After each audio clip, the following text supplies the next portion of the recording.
The absolute value might vary, but the trend should stay the same.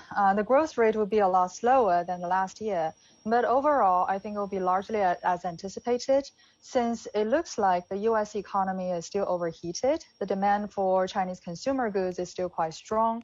But for the first half of the year, we can anticipate the export to be a growth engine again for China, not in the second half though.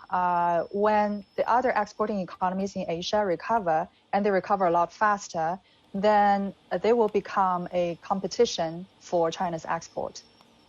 Okay, just extend on that thought a little bit, if you would. I mean, what will that mean to China's predictions of GDP growth? What will it mean in the broader macro context?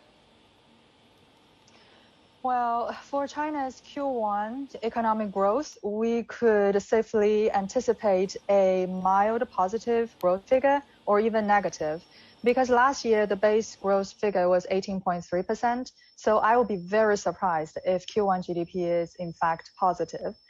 The first 2 months, the economy was doing relatively well, mostly driven by investment in infrastructure and in manufacturing.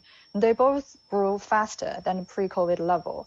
The housing market was really weak. The consumption was really weak.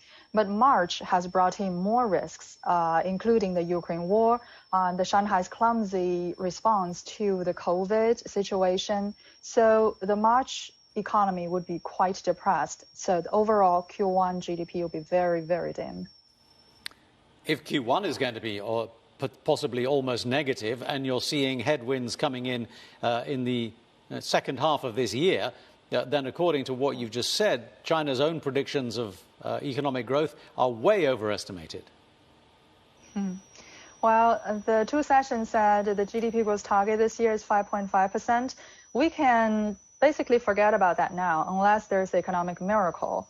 The policy response can be very strong. So technically, in the second half, there can be a very strong rebound in consumption and maybe even in housing market, but it can't really compensate the loss in the first half.